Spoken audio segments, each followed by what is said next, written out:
respecter à peu près les timings. Ça c'est rare. Ah, mais je fais que de déborder à chaque fois, donc...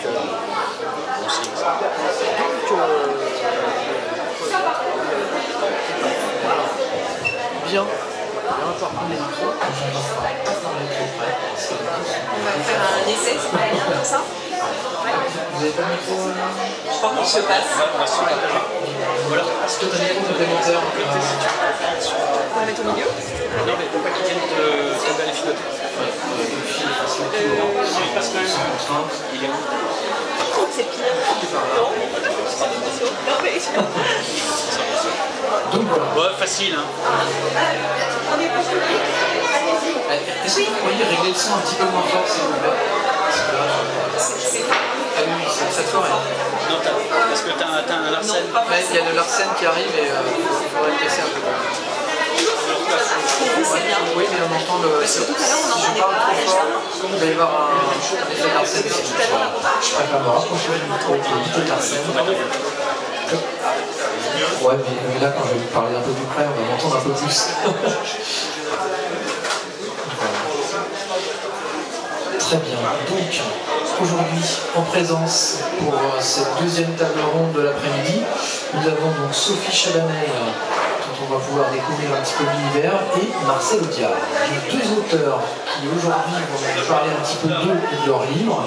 Pourquoi est-ce qu'ils sont réunis ensemble et qu'on va parler d'eux ensemble? Tout simplement parce qu'il y a un point fort qui les fait se rejoindre dans l'univers littéraire. Je vais commencer par présenter en quelques mots donc, Sophie Chabanel. Il y a un lien fort avec l'écriture sous toutes ses formes, parce qu'à côté de l'écriture de romans, vous êtes une formatrice, consultante, très attachée aux mots et à la communication, notamment en entreprise. Vous vous étiez illustré déjà d'ailleurs par un essai d'un livre d'entreprise, spécifique justement à cette entreprise, le lien entre les écrivains, comme je disais tout à l'heure, et puis ce qu'on peut voir dans le monde de l'entreprise. On va pouvoir en dire quelques mots. Vous avez 4 romans. La dernière publication que vous avez faite, c'est un polar. C'était la première fois que vous changez d'univers et vous nous apportez un humour décapant, des personnages décalés qui font que ces polars-là, dans le suspense, on a quand même des quantités de déclinaisons possibles, du thriller, du polar noir, etc. Et puis le polar avec l'humour. Évidemment, c'est un point qu'on va retrouver chez notre confrère Marcel Audiard, qui est le petit-fils de Michel Audiard, donc quelque part une veine évidemment qui est très marquée et qu'on a le bonheur de retrouver dans son premier roman, Le Cri du cormoran. Évidemment avec un style tout à fait Audiard, une forte dose de suspense, de l'action, du punch. Ce qui n'est pas très Audiard, ça. Et du défi frotteur, évidemment, des jeux de mots électriques. Donc tous ces éléments-là regorgent un petit peu dans vos bouquins et c'est ce qui va pouvoir nous passionner aujourd'hui de découvrir un petit peu vos univers. Alors, on va reprendre un petit peu avec vous, Sophie Chabanel, et puis il faut que je vous donne la parole à l'un et à l'autre, puisque c'est vous qu'on a envie de découvrir aujourd'hui, tous les deux. La question, il est toujours intéressant évidemment de découvrir des auteurs et d'apprécier le fruit grâce à leur travail, mais aussi à leur personnalité. L'idée de votre dernier polar, justement, met en exergue un petit peu tout le fruit de votre travail et de votre parcours. Alors, dans un bar lillois, on voit une scène de crime tout atypique avec un chat qui manque à l'appel. On va retrouver vraiment une scène de crime tout à fait originale. Un personnage et des flics tout à fait borderline qui nous emmènent évidemment sur l'humour et le suspense. Alors déjà, pourquoi cette histoire de chat, la griffe du chat? Vous avez un amour particulier pour les chats, vous aviez envie de les faire participer comme des comédiens dans vos textes? J'ai un amour particulier pour mon chat, plus que pour les chats en général. Il se trouve que c'est le seul personnage réel du livre. Voilà. J'ai un chat que j'ai acheté pour faire plaisir à ma fille et il s'est avéré rapidement que je devenais la plus dingue de la famille parce que le chat ne tire pas forcément le propriétaire vers le haut, me semble-t-il. Et voilà, il y a un bar à chat pas très loin de chez moi et ce truc me faisait beaucoup rire, l'idée, le concept entre guillemets de mettre des chats dans un bar et que des gens payent pour avoir le droit de caresser un être vivant. Je trouvais ça un peu étonnant comme idée. C'est une idée vraiment qui est venue un petit peu comme ça finalement pour ce livre. Avec le fond d'humour tout de suite, vous vous êtes dit ok, je vais faire quelque chose, un personnage qui va nous amener. En fait, dans les points de départ du livre, il y avait effectivement des choses qui m'amusaient, et notamment deux cafés qui sont près de chez moi et devant lesquels je passe régulièrement. Donc ce bar à chat qui ne désemplissait pas, et donc pour moi il y avait ce côté un peu étonnant de voir cet attroupement massif, et puis tout de suite j'ai eu ce parallèle un peu tordu avec le bordel, parce que je trouvais qu'il y avait quand même cette idée de relation tarifée, quoi. On paye pour un moment de tendresse, certes un peu différent, mais il y avait cette analogie qui m'est venue tout de suite. Et puis il y a un autre lieu devant lequel je passe très souvent, qui me faisait beaucoup rire aussi, parce que c'était un ancien PMU, un peu ringard, un peu à l'ancienne, et qui a été rénové à grands frais pour devenir un lieu branchouille, avec des lattés, des macchiatos, des menus sur les ardoises, etc. Et la seule chose qui n'a pas été rénovée, c'est la clientèle. Donc quand ils ont rouvert, il y a la même brochette de pochetron qui est venue s'attabler à son ballon de rouge. Et ça, c'est un truc que je trouvais vraiment... Enfin, sur lequel, du coup, j'ai eu envie de broder, parce que j'imaginais le désespoir du nouveau patron qui avait aussi investi dans un concept et qui se retrouvait confronté à la résistance sournoise des clients qui, eux, revenaient avec le même air de vieux pocherons qu'ils étaient. Ça, c'est un truc qui me faisait rire aussi. Donc, ces deux lieux, c'est vrai que c'était le point de départ, donc ça donnait de fait une tonalité plutôt drôle au livre. C'est intéressant de voir que vous êtes quand même assez éclectique dans vos écritures, et finalement, celle-ci est arrivée par hasard, alors vraiment une envie récréative, peut-être de se faire plaisir sur du suspense avec cette touche d'humour dedans, Oui. Une expérience, une découverte peut-être. Alors, le but pour moi du polar, c'était le fait d'avoir des espèces de contraintes, on pourrait presque dire un cahier des charges, avec une scène de crime au départ, des policiers voilà, qui mènent l'enquête, et puis à la fin un coupable qui est démasqué. Donc je trouvais que le fait d'avoir un cheminement imposé, je faisais l'hypothèse que ça m'aiderait à tenir le lecteur en haleine, parce qu'il y avait cet enjeu en fait qui était donné dès le départ, qui était qui a tué le patron dépressif du bar à chat. Donc pour être devenue une lectrice de polar assez tard, parce que je lisais plutôt autre chose avant, je suis devenue lectrice de polar parce que je suis formatrice, que je travaille beaucoup à Paris, et qu'en rentrant de Paris en 2 heures de TGV, je me suis rendu compte que je pouvais lire que ça. C'était les romans de gare, voilà, au sens propre. Et donc j'ai découvert quand même que le polar avait cette capacité à nous happer d'une certaine façon, et je me suis dit pourquoi s'en priver, et peut-être que ça, voilà, j'ai constaté aussi que le fait d'aller dans ce genre ne signifiait nullement qu'on doive niveler par le bas ou perdre en qualité d'écriture ou en quoi que ce soit.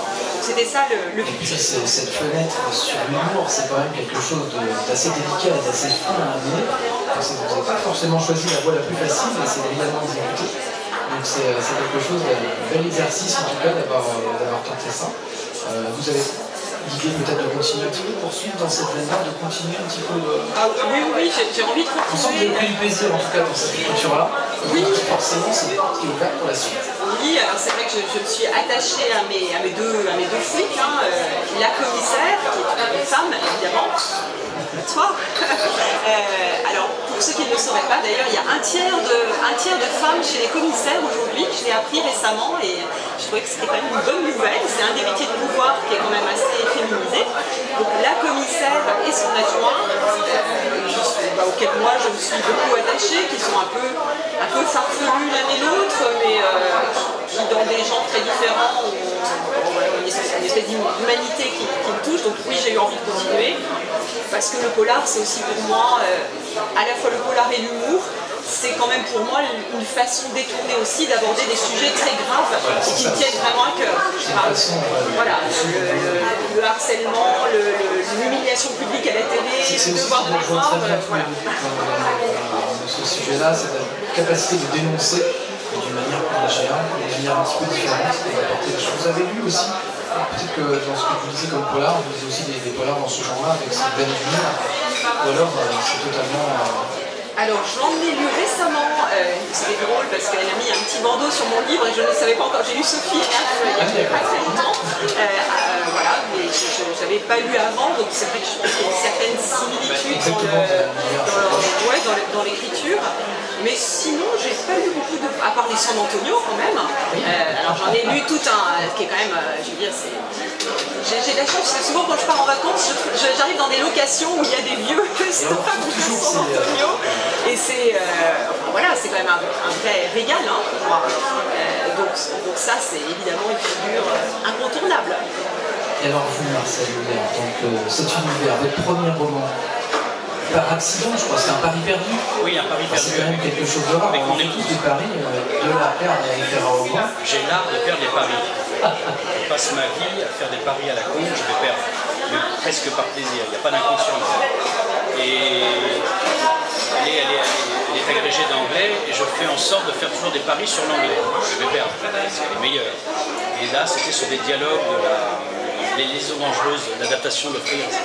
Il y a une phrase rituelle qu'emploie Valmont qui est It's beyond my control en anglais, et je lui soutenais à mordicus que c'était out of my control. Évidemment, je me suis fait enfoncer et j'ai dû écrire mon premier polar. En tout cas, vous perdiez souvent parce que c'est intéressant. Parce que oui, j'ai déjà perdu 3 fois de suite là. J'en ai 2 autres sur le fond. D'accord. Donc vous allez faire exprès. Je perds les paris avec plaisir. Voilà. Surtout, je tiens parole. En tout cas, cet univers que vous développez, bon, évidemment inspiré, j'imagine, de la culture familiale que vous avez pu avoir, ou alors vous vous êtes dit, attention, ça va être un piège, comment vous êtes positionné par rapport à ça? C'est un piège à con, Audiard. On vous attend à la fois au tournant, et on attend de vous une certaine forme d'écriture, malgré tout, d'excellence audiardienne. Alors, je pense que sur le piège à con... l'influence, mais il y a votre signature. Il y a ma signature. J'ai réussi à faire un clin d'œil par le titre et peut-être certains des personnages assez hauts en couleur, comme les... en gros, c'est une intrigue qui se déroule autour de l'enlèvement d'un gamin par son père. On en a beaucoup entendu parler dans l'actualité il y a quelque temps de ces pères qui s'attachaient à des pylônes parce qu'ils voulaient avoir un droit de garde sur leur mouflet qui leur était souvent dénié par des juges féminins. Là aussi c'est une profession extrêmement féminisée, mais parfois aux grandes dames de nous autres les mecs. Et puis de là est née évidemment une intrigue où l'enlèvement devient industriel et ce gamin est enlevé, je ne vais pas spoiler trop le truc, mais est enlevé au sein d'une véritable entreprise criminelle internationale. Et à partir de là, je m'échappe du carcan familial. Les trucs juste drôles, un peu loufoques à la mode Audiard, pas trop. Si jamais ça ressemble à du Audiard, ça devient vite du Marcel, à mon avis, dès la fin du premier chapitre. Donc voilà, oui, un peu d'Audiard, mais surtout beaucoup de Marcel dans la suite. Et ma culture n'est pas celle de mes grands-parents, de mon grand-père. Elle est finalement un peu plus moderne, un peu plus américaine aussi, même si Michel a beaucoup adapté aussi d'auteurs anglo-saxons, Bem et tant d'autres. Ma culture va plonger dans le polar urbain des années 70 que j'ai tellement lu, tellement dévoré quand j'étais grand ado. Contrairement à vous, ça a été ma première culture probablement, le polar. Parce que c'est vrai, c'est plutôt assez court. Quand on lit Raymond Chandler et qu'on a 16-17 ans, c'est un choc. C'est un choc de jeu de mots, l'intrigue est souvent très biscornue, tordue. Et les personnages sont très hauts en couleur aussi. Et donc probablement Chandler m'a marqué, mais c'était aussi en souvenir de l'espèce de grandiloquence d'un Arsène Lupin quand j'étais un peu plus môme, et ainsi de suite. Et donc de Chandler, on arrive vite à Laurence Bloch, et son Matt Scudder qui m'a beaucoup influencé aussi. Sans perdre de Paris, finalement, vous seriez arrivé à l'écriture tout le temps. Ouais, ça c'est une excuse foireuse, ça me démangeait depuis quelque temps. Étant médecin de formation, psychiatre, je passe ma vie depuis 20 ans à entendre les gens. En fait, au bout d'un moment, de refouler fait qu'on a envie de soi-même parler. Alors si c'est pour parler devant une caméra, ça n'a pas beaucoup d'intérêt, autant le mettre en mots et l'écrire. Donc je ne dis pas que je me suis servi de ce que j'ai pu entendre, parce que je n'ai pas reçu beaucoup de criminels. Des pédophiles, oui, non, pas d'inquiétude. Mais voilà, j'ai eu besoin de me défouler et aussi de sortir de ce carcan audiardien qui peut être un peu fatal pour la génération qui suit. Mon oncle Jacques s'est a réussi à s'affranchir de son père en faisant un cinéma finalement assez sérieux, pas très dialogué au sens où c'est pas très drôle ces dialogues, mais ça va à l'essentiel. Moi je suis peut-être revenu à une écriture un peu plus audiardienne parce que j'aime bien qu'on se marre. Voilà, le bouquin est assez dialogué. Les deux autres qui arrivent, c'est une trilogie. Là, le premier est ici. Il est sorti l'année dernière. Novembre, je pense que c'est ça. Non, c'est en février. En février. D'accord. Pile au moment de l'affaire Fillon. Ah, oui, voilà, d'accord.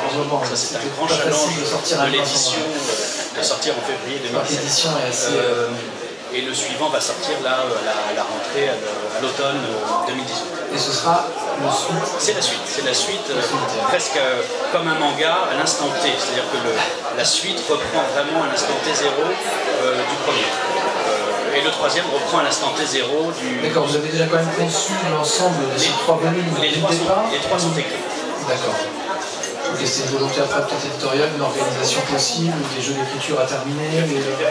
Ce qui est bien, c'est quand on a fini d'écrire, on peut réécrire celui d'avant en fonction du troisième. Donc ça évite de faire des espèces d'âneries, des trucs par accord. Donc j'ai écrit assez vite, de façon assez intense, même si j'ai pas beaucoup de temps, ça m'oblige à écrire le soir. Est-ce que vous avez 2 heures d'activité à temps plein? Ah oui, à temps plein, mais ça passe comme un malade. C'est la moindre des choses quand on le reçoit. Et donc, vous, ce premier exercice de polar, c'était une évidence, le polar, ça ne pouvait pas être un autre format? Pareil, le code, la construction. Il y a un canevas, alors qui n'est jamais tout à fait le même, parce que le polar finalement est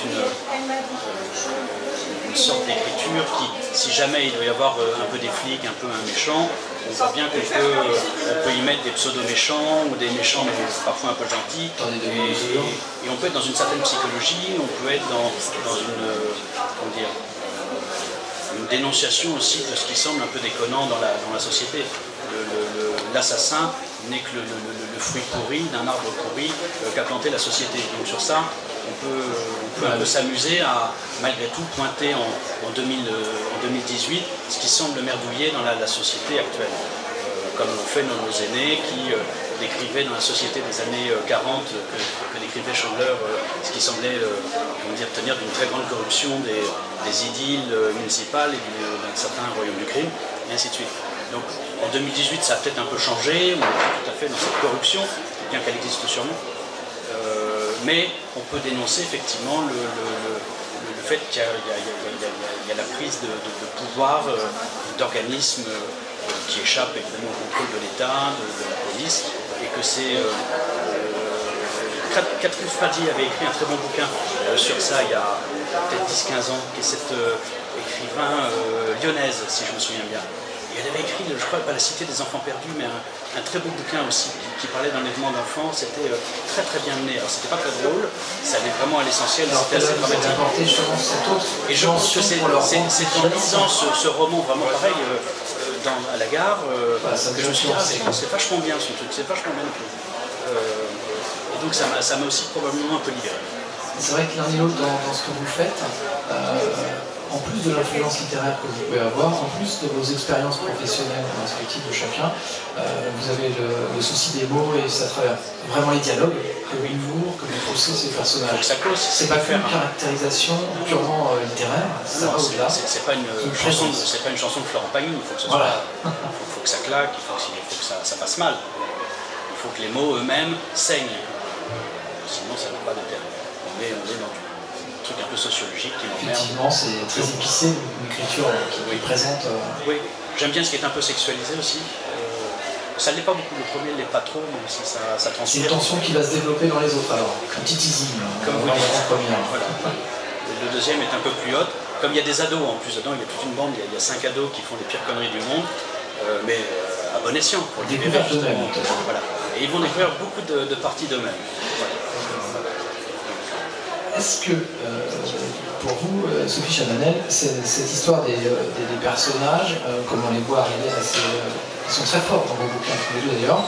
On voit que du côté de Marcel Viard, effectivement, on va les retrouver. Forcément, on s'attache à ces personnages, donc on peut s'attendre à des suites avec eux.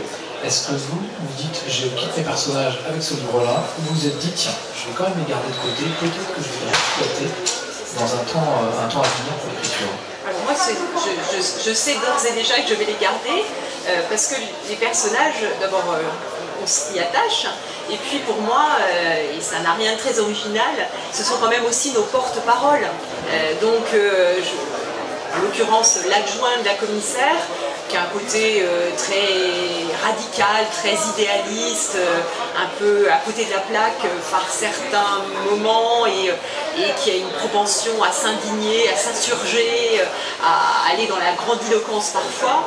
Il porte beaucoup de combats qui me sont chers et bon, je sais pas, quand là je parle par exemple du fait que j'ai découvert par hasard et qui m'a beaucoup choqué, qu'on pouvait trouver sur eBay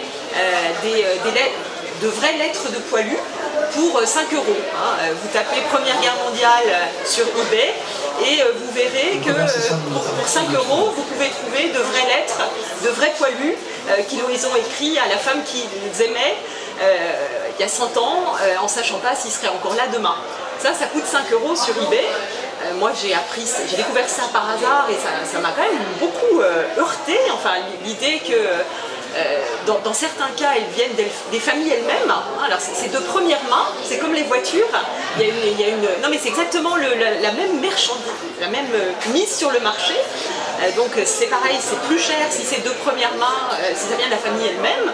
Et porte-parole, voilà, donc mes porte-paroles, au-delà du côté la veine qui est drôle, je suis ravie d'avoir trouvé des porte-paroles un peu radicaux et un peu surexcités parfois, mais qui portent ces choses-là qui moi me tiennent à cœur.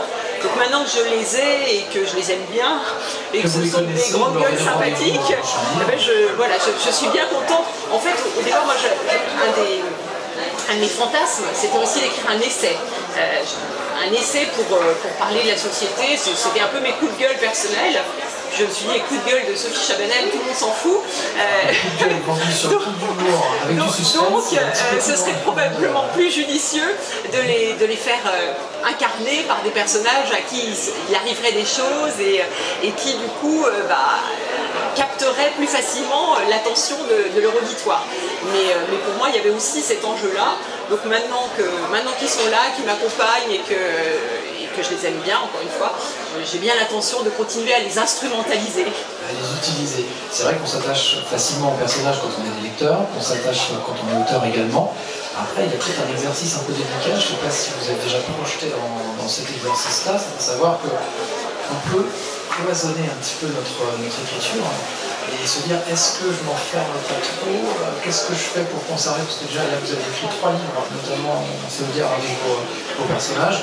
Est-ce que vous dites tiens à un moment donné il faudra aussi que je fasse un écart peut-être avec un autre livre d'autres personnages, peut-être revenir avec plus tard, mais on doit toujours suivre le sillon qui serait un peu trop tracé. Le sillon est tracé et en même temps il est désirable. Donc j'ai trouvé la solution sur un spin-off. Je vais me concentrer sur et développer une partie de sa vie, une partie hors du reste de l'intrigue des 3 premiers. Ce sera un roman du bled, en fait, un polar au bled. J'ai pas l'air comme ça, mais j'aime bien l'Algérie. Je me suis dit qu'il y avait plein de trucs à écrire sur ce pays qui a dû être beau à un moment. Et je ne suis pas sûr qu'il y ait beaucoup de polars écrits comme ça dans la Kabylie autour de ces types. Donc je vais me lancer dans un polar ou en tout cas un truc un peu plus d'aventure dans le prochain. Donc il y a d'évolution. Est-ce que l'un et l'autre, vous avez pensé, et j'imagine que oui, à des possibilités audiovisuelles de vos travaux? Parce que finalement ce sont des scènes très fortes, des dialogues qui fonctionnent. Là on est quelque part proche de l'audiovisuel. Je pense qu'on est tous un peu victimes de la série Mania. Et ça influence l'écriture. Ça influence vachement parce qu'on a maintenant, on n'est plus vraiment sur le format 1h30, 1h45, on est plutôt sur le format 45-50 minutes. Ce qui fait que les chapitres doivent être assez courts et qu'on va, moi j'ai tendance à écrire en tout cas de façon déjà assez... la mécanique et la façon dont est découpé le roman est déjà cinématographique en tout cas de série. Donc oui, l'adaptation elle a été pensée à la base. La trilogie pourrait ressembler à une mini-série de 6 épisodes à peu près, 2 épisodes de 45 minutes par roman. Et nos chats, est-ce qu'on va les retrouver à la télé? Écoutez, moi j'en serais ravie. Alors je n'ai pas du tout pensé au moment de l'écriture Voilà, je me suis absolument pas projetée dans d'éventuels formats d'adaptation parce que j'étais dans mon histoire, dans ma bulle, et que j'ai pas pris en compte d'éventuels formats. Après, c'est pas l'auteur. Enfin voilà, moi je ne demande que ça, qu'un producteur richissime ait le coup de foudre pour Rue et me paie très cher pour l'adapter. J'en serais ravie.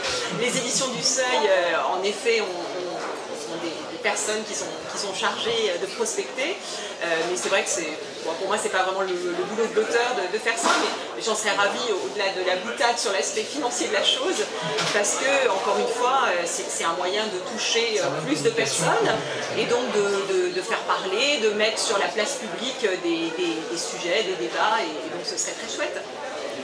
Mais merci pour cet échange. On va respecter le timing posé les uns les autres, que tout le monde ait son temps de parole. Ça va être un plaisir de vous écouter l'un et l'autre pour votre histoire, pour le roman, et ce qui reste à venir. J'espère que ça a diverti notre public qui était présent aujourd'hui. Un petit mot pour la fin peut-être, si vous voulez encore. Oui. Ils sont bavards. Bon, non, oui, on est bavards, on ne va pas squatter Après l'applaudissement. Voilà.